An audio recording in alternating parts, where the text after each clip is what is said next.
At 7:30 on a warm July morning, 100,000 Allied soldiers began walking into no man's land and into a battle of unimaginable bloodshed.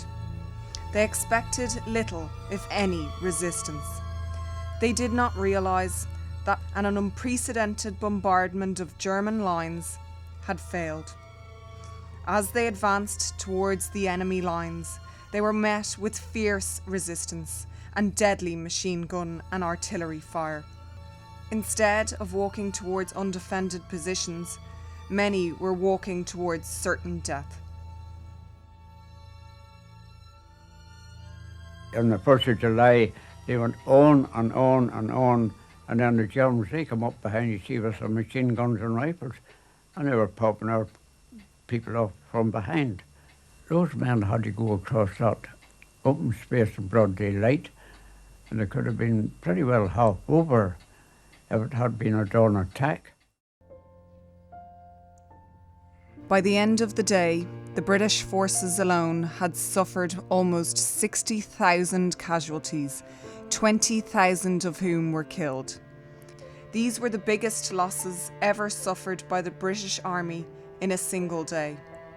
In comparison, the German casualties were estimated to be about 8,000. Among the huge British losses were casualties from the predominantly Protestant and Unionist 36th Ulster Division.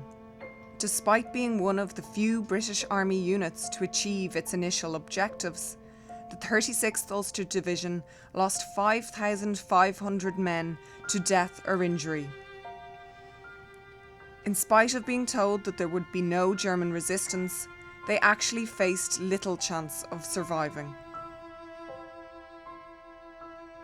There's absolutely no opposition. You're just going to be a real walkover. And all those you were to walk, you weren't to run, don't you know? Eventually, when we went, our turn come for the go to the trenches, the first two lots, they were lying dead in the trench. All you had to do was stamp over them, don't you know? Walk over the dead and the wounded in the trench. So 13th platoon went over, and we got about 30 yards when a Jack Johnson busted above us and wiped the whole thing nearly out, killed and wounded the whole thing nearly.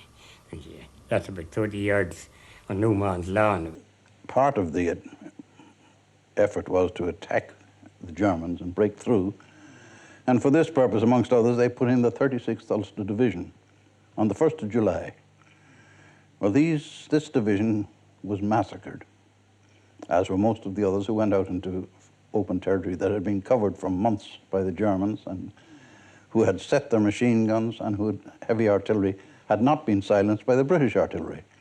So that the casualties, and granted the 36th Division fought gallantly and bravely and captured much territory, but couldn't sustain it. The Somme campaign dragged on through the summer and autumn of 1916. Hundreds of thousands of soldiers' lives were sacrificed on both sides, but the front lines barely moved. In September, the 16th Irish Division, recruited largely from Leinster, Connacht and Munster, fought and died in their thousands at Guillemont and nearby Gaunchy. The division succeeded in taking both villages, which were heavily fortified German positions.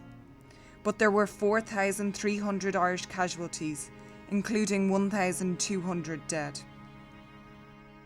As the lads got killed, you couldn't bury them right away, because if you tried to try and bury them right away, that was an easy target for the Jerrys and you'd finish up one of them.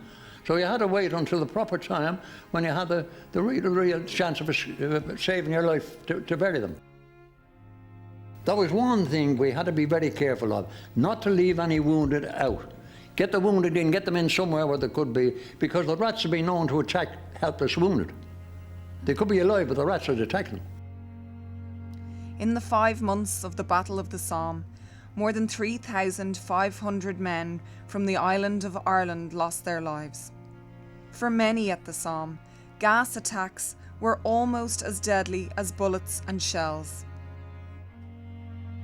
I got gassed And my brother got killed the same day on the Somme, up in Morlancourt on the Somme. Now, when we went out, Jerry put over gas showers, and I began to get sick into my gas mask, you know. Then my ears began to pain me, and I began to find it difficult to breathe, so I went down. Luckily, a lad came along just as I went down, and he said, "Where are you hit, mate?" So I said, "I'm not hit, I'm saying gassed." He said, "No wonder you're gassed, mate." He said, "There's a big piece of German shell in the metal container of your gas mask." God, I never felt so bad.